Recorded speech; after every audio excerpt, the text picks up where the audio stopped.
Welcome to lesson 8, the final lesson of using God's story in evangelism. So, hopefully, you have progressed with us through the first 7 lessons, and now lesson 8 is putting it all together. So, we're having some practice during this lesson. And so, if you are taking this class online with someone else, I hope and encourage you guys to interact with each other during this lesson. And if you are just doing it by yourself, I hope that you can work through the practice on your own and then try to share it with someone else. And so on lesson 8, we're going to go through some scenarios and see just how can we maybe use God's story as a bridge to people's stories and really connect the gospel with them where they are. So, lesson 8, God's story in people's lives. The goal of this lesson is to see how God's story can be used in conversation, making sense of everyone's story.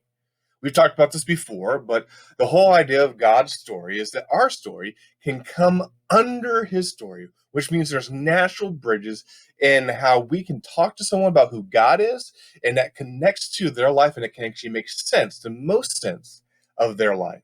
Because the working assumption of this whole course is that our stories make the best sense, or best make sense when they're placed in the context of God's mega story, the story that explains all of reality, the story that explains who we are, our longings, our desires, and where we're going. And so when we're talking about this, and we've talked about this before, but there's these benefits that are available when we are offering the gospel in this kind of story format. The first one is that it invites people to be open to the possibility. When you engage in a story, you don't ask questions of the worldview given in the story. You just kind of are immersed in it and you take it as plausible for the sake of the story. And in the same way, in a positive way, when we engage people in the story, God's story, the story of the Bible, it helps them to suspend their disbelief and maybe just engage the story for what it is, and maybe not ask those questions that they are going to be using to doubt the story, but just engage it for what it is and assume the possibility. Joshua Choctaw, in his book Telling a Better Story, says like this: by telling stories, both macro and micro stories, we can invite an unbeliever to drop their weapons, come in, and listen with an open mind and heart. In this way, viewing apologetics through a narrative lens provides an opportunity to challenge an unbeliever's basic assumptions about life and offer a better, more rational, existentially satisfying, practical, and complete vision of the world. Sam Chain, in his book Evangelism in a Skeptical World, puts like this: when we tell stories of the Bible, the listener is asked to suspend the disbelief about Jesus' miracles and people rising from the dead. This is appropriate for the genre of gospel story. So that's a benefit to this method, is that we invite people just to assume the possibility of this story and see if it actually makes better sense. Then there's another benefit, is that we wake people up to the possibility. C.S. Lewis kind of pointed out this idea that when we tell people a story, and it has a story that's compelling, it has the strongest spell that can be found to wake us up from the evil enchantment of worldliness that has been laid upon us. This is the idea that if we can tell this God's story in a winsome way, and of course empowered by the Holy Spirit, and based on his truth found in Scripture, then this actually can wake people up to the gloriousness of who God is. It can wake people up to the possibility that they should listen and engage into this story and see the possibility of it. And so that's the whole premise of the story. And we're now in lesson 8, we're going to put all that we learned about this creation, fall, redemption, consummation, about how we're called to evangelism, we're going to put it all together and put it into practice. And so if you're doing this on your own, I hope you can engage in this in a way that's beneficial to you. But let's put this into practice. So remember that when we're talking about God's story, or we're sharing the gospel with someone, the aim is not just to share information. The aim is not just to have this compelling story, but the aim is that after these conversations, whether it's one or several, we actually get to a point where we ask people to respond. we actually get to a point where we say, what do you think about this? And do you think this is plausible? Do you see the truthfulness of who Jesus is and who God is? A simple way of presenting the gospel is this idea of God, man, Christ response, is that we start with God and how he made the world. We go to man and how the fall happens, and we go to Christ and how he redeems it. And eventually we get to the part where we ask them to respond. And when you look at that, you really see how it's using God's story to go to a response. That God, man, Christ is really this God story of creation, fall, redemption, and you probably put consummation in there too with Jesus Christ. And then we get to that response. How do they respond? So let's put this in practice. Excuse me. Let's put this in practice, and let's look at some of these scenarios that I have charted out here. And I'm going to work through scenario number 1 with you, and then I'm going to ask you to start working through these other scenarios as we talk about them, and then I'll give a brief little possibility of how you can approach it. Now, the great thing with these scenarios is you can hit them in so many different ways, using God's story with pulling different themes or hitting different ideas, that this is not one size fits all. And that's actually a benefit of this model, is that this is conversational. This is hopefully a back and forth, that you're presenting a story in a way that is engaging and winsome to these people. So let's talk about scenario number 1. It says this: Joe's a hard worker. He has been raised in a family where work ethic was stressed. Through conversation, he expresses that he believes in the promise of the statement, if you work hard, you'll make it, and life will be good. He's implied this throughout his life and has worked out for him for the most part. This could be your neighbor. This could be your coworker. How would you approach him and try to use God's story in a way that engages him? Or right off, if we look back in the past of those themes, we could probably hit meaning and purpose and maybe the end goal of his life. And so we can affirm his work ethic and say, that's good. And actually, God made you to work hard. God made you to be at a job. But yet, what is the end goal you're headed towards? Where do you think this is going to take you? And now we can challenge him on this assumption that if he'll work hard, he'll make it, and whatever that means, what make it to what, and if there's anything beyond it, or if there's anything beyond the now. And so we can challenge him and where his meaning lies, and say, hey, has this is your meaning just in the present, in the now, or is there something more? And by challenging, we can offer that better story of, yes, you're made to work hard, but there's actually a purpose for your life that goes beyond just your 9 to 5. There's a purpose for your life that goes beyond just this job you're given and your work ethic. And the making it is not so much of being successful in this life, but also what is to come. And so we offer that better story about how there's a personal God who made him and made him with this drive to work, but he cannot do it well enough. And that while he might not have experienced hardship, he knows people who have, or people who've tried it hard enough and they haven't made it. And so he knows there's something wrong, broken in this world, but that Jesus Christ has come to offer a better story and a better solution. And that story is not to work hard to make ends meet or make themselves right with God, but actually just to know him and have faith in him. And so rest in this peace, get off this treadmill of life, and how in the final ways, in the consummation, that when God brings everything to an end, there will be this eternal peace and rest with God that he can experience if he has faith in Christ. And you can see how you can use God's story to affirm some things, to challenge some things, to maybe point to where there's problems in Joe's story. And so this is a brief sketch of how we maybe use God's story. Of course, that's going to have improved conversation, back and forth, but just thinking through how can we approach this. So let's look at some of these other scenarios, if you will, and think about how they kind of can come into play, and how God's story, I should say, should come into play in addressing these. So let's look at scenario number 2. Justin always seems to be in a relationship. In fact, he jumps from relationship to relationship. While talking to him, he tells you that he feels more complete than when he's with someone than when he's alone. He also expresses a desire to find that perfect someone who will fulfill him, and he knows that she is out there. Excuse me. And so, how would you use God's story to address Justin? Pause this video, write it out, really think about what you maybe can affirm, what you can challenge, what you can maybe offer a better story. So in scenario number 2, what we can say, how can we do this? Well, one way to do it is we can affirm. We can say, yeah, you're looking for a relationship because you feel like you are not made to be alone, and that's true. Humanity was not made to be alone. That God gave us this great gift of relationships, and we're supposed to have meaningful relationships. But then we can challenge them and say, well, even though we are made with relationships, those relationships were not ultimately supposed to fulfill us in all of our needs. That because of sin, there's this problem with us where our relationship, the relationship we were made for, which is with God, has been broken, has been separate, has been damaged, and so we don't we don't have that relationship like we're supposed to. But here comes Jesus Christ, and He actually makes that relationship possible. He brings us into a relationship with God, and so that actually will give you what you're longing for, what you're trying to find, Justin, and all of these other relationships can only be found in Jesus Christ.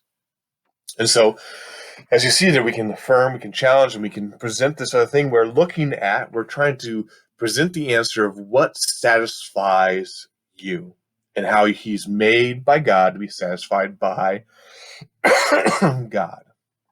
And so that's one way. There's other ways you can hit, other angles you can talk to Justin using God's story. Well, let's move on to scenario number 3. Mary loves to get political. It comes up in a conversation. In conversations, she's active on social media. She makes her opinion is very clear to anyone who will listen. She believes and tells you that her party will make this country, and by extension the world, what it's supposed to be. Yes, she freely admits that there has been setbacks and mistakes, but that doesn't mean that her party can't fix what is wrong with our society. So how would you use God's story to talk to Mary about where her hope should be found? Pause this video, take a moment, write it out. Well, here's one way we can use God's story. We can look at her and we can affirm that she's looking for a hero. She's looking for someone to make things right. She's looking for justice to be done. She's working for a society that's broken to be fixed. And we can affirm that because we can say, hey, God created the world good, but we messed it up. Sin entered and it broke it. And so we need someone to fix it. But then we can challenge Mary and say, you're looking for a political party to do this. But are they able to? Will any political party ever be excuse me, will a political party ever be able to fix what is broken in our society, in our lives? So we challenge her and say, no, that's not possible. But one came that does fix it, Jesus Christ. And in His redemption, He brings us back into a perfect relationship with God. He fixes what is broken, wrong within us, and then in the consummation, that's going to be experienced perfectly forever. And so in this one way, we can readjust our focus from looking at politics maybe to the true hero of the story, Jesus Christ. There's other ways we can do that, focusing on the justice or focusing on the hope that she has. But there's ways we can use God's story to start approaching Mary and offer a better solution for what she's hoping in. Well, let's look at scenario number 4. Stan is your friend with whom you strike up a conversation. We know Stan is a non-believer. In fact, Stan describes himself as an atheist. Stan believes that the universe has a natural material cause. But lately, he's been feeling down and depressed and is struggling to see the point of life. How would you use God's story with Stan to offer a better story, a better alternative than what he's living? Take a moment, pause, and work through this. Well, again, we can approach it in many different ways, but one of the ways we can approach this is through that idea of meaning and purpose. And saying, hey, Stan, where do you find your meaning and purpose? Where have you been looking for it? And so we can affirm that, hey, Stan, humanity is supposed to have meaning, and it's supposed to have purpose because we're made with meaning. We're made with purpose. And we go back to creation and say, That is why we have meaning, why we're looking for meaning. And actually, the fall explains why we're looking for it in all the wrong places, that we can't find it. But yet Jesus came and he offers us true meaning and true purpose forever. And that's the end we're going for. In consummation, we're going towards this end, and we can rejoice in that. And so for all of God's story, we can actually present this better story that challenges Stan and say, yes, you're looking for meaning, and you've realized that you can't find meaning with how you view life. Is there possibly a better alternative that makes sense of this longing for meaning and purpose that you have? And so we can present God's story and hopefully address his need or his longing in his search for meaning and purpose. So those are just 4 scenarios, but let's just do a couple more practices. Really fast, let's go to scenario 5. Lucy didn't have a great childhood or a great family life growing up. This background has led her to struggle to connect with others. She tries to seek community, but it never works out. She expresses how she feels adrift and not connected to anyone or anything. How would you address Lucy using God's story? Well, briefly, we can affirm her need for connection and that her need of wanting to be accepted from a family, and we can affirm that this is a longing put in us because we're made for those relationships. We're made for that ultimate relationship with God. But we can also challenge her, and that she doesn't feel like she can connect to community, doesn't work out. Then we challenge her that maybe she's feeling hopeless and pointless at this point, but we challenge her and say, this is because of sin, and this has broken the relationship, and so it's going to be hard. But we point her maybe to where her hope should lie, and that's not just finding any community right now, but as a community with Christ. And the great thing about that, of having that relationship with Christ, is that event that actually comes with a real community right now with his church. And so just briefly, you can hit some different ways of love. You can talk about the love story, about how she hasn't experienced a great father or a great family, but yet there's a family that loves her based in God. And so you can address it from that way. And you can start using God's story to address Lucy and what she's dealing with. Let's go to scenario number 6. Nate's face is glued to a screen the majority of the day. He binges the latest shows on Netflix and Hulu. He is unashamed to say that he is always looking to be entertained, and he typically only does that which he finds enjoyable. He laments that life doesn't let him get away with that, but his dream is to be able to pursue his pleasures without interruption. How would you address Nate in using God's story? Well, we can hit his desire for fulfillment or satisfaction. And so we go back to creation and say, you were designed to be fulfilled, but yet the fall has happened. And so that's been broken. And so now we're looking for fulfillment in all the wrong places. But yet Christ has come to actually point our desires back to where they're supposed to be, which is in him and in God. And that we can have a place, and we're headed towards a place where all our desires will be fulfilled completely in the consummation. That's just God's story. But yet we're hitting those themes of fulfillment and satisfaction, and we're challenging him of where he's trying to find that. But we're affirming that this is a right longing, but just that it's been twisted by sin, and that the hope comes in Jesus Christ. Scenario number 7. Stu loves to shop, but then again, who doesn't? She gets a thrill every time an Amazon package arrives at the door. She's constantly comparing her car, her house, and her latest buys to what others have. She's living unashamed by the idea that if you buy it, you'll certainly find joy. She just has to find the perfect it. How would you address Sue using God's story? Take a moment, pause, write it out. Well, we can start with those big themes. She's looking for fulfillment and satisfaction. She's a lot like Nate. Nate just has chosen entertainment. She has chosen possessions. And so, again, we affirm that they're looking for something to fill that God-shaped hole because of sin that's left us in our life, but they're looking for wrong places. And we challenge that. We challenge that assumption that they can fill it with entertainment or they can fill it with possessions. And where does that leave them? It leaves them feeling empty. It leaves them vulnerable. But yet, Jesus has come to fill that God-shaped vacuum in their life, and that he will leave them feeling satisfied and complete if she turns to him. That's really briefly how we can use God's story about creation, fall, redemption, consummation. But you see, hopefully through these scenarios, how God's story helps us think of how we can engage people's stories, affirming why they feel these longings, challenging where they look to to meet these longings, and then offering that better explanation, a better story. There's these are just some scenarios that I came up with, but there's so many stories we probably have heard, people we've interacted with, that we can start thinking about now. Oh wait, how does God's story now impact how I would share with them? Think about that, and then think of how you could use God's story in that. I just wanted to end this lesson, with a challenge. We've gone through this material, 8 weeks of thinking about God's story and how we can use it to share the gospel with people. But let's put this into practice. So try having some God story centered conversations. Try using what you've learned, not only today, but all of these 8 lessons.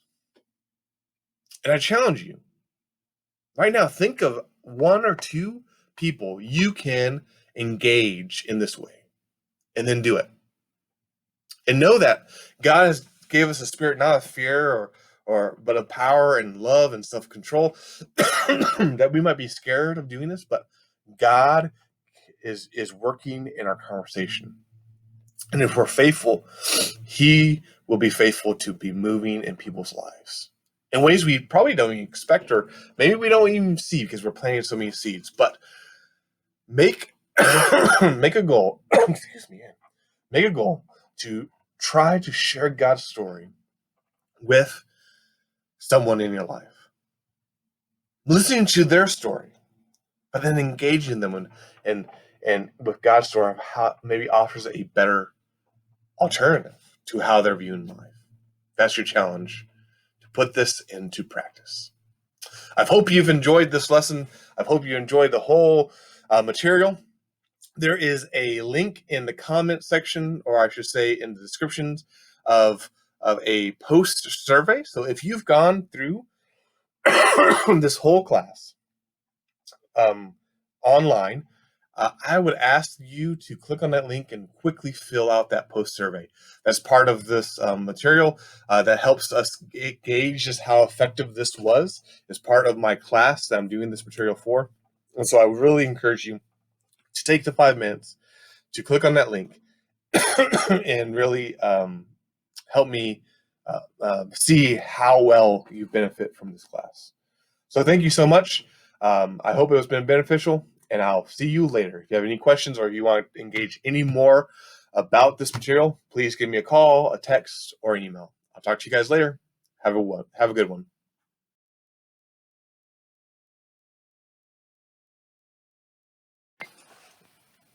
Once again, thank you so much for taking this class, Using God's Story for Evangelism. I just wanted to end with some suggestions, some resources that could help you continue growing in evangelism and practicing sharing your faith with others. So the first one is very similar to what we just did. As I was developing this project, this material, this book was released called Telling a Better Story. I've mentioned it before, but it goes through God's story, but talks about the gospel story and how we can offer that better alternative. So this is a more detailed look, kind of along the same methods that we just went through in this class. So you can pick this up. It's a great resource to help train you in that. There's a few small books that just help you with evangelism. Is this one called Honest Evangelism. It's short, but again, it's just encouraging you to be real in conversation with people and sharing your faith, along with this called Turning Everyday Conversations into Gospel Conversations. Again, it's a short little book that just helps you use God's story, because this uses God's story in a different way, but use God's story to have conversation with people and turn it into gospel conversations. Alvin Reed has this book called Sharing Jesus Without Freaking Out. Again, a short little book encouraging you on evangelism and how you are made to do it. And so you can check that one out as well. If you want a more in-depth book, this one right here, Evangelism in a Skeptical World, a little bit bigger, a little bit more in depth, but again, it's a great resource for evangelism and using conversations for people and talking to them. Then another book that's not necessarily evangelism, but it relates to God's story is this, The Stories We Tell. And this goes through about being able to look at TV shows, movies, even books, and relate that to God's story and how every story we're telling reflects God's story. And so that can actually be a tool for evangelism as well. And so there's just some resources for you to pick up if you want to. Check out if you want to talk to me and may borrow one of those. You are more than welcome to.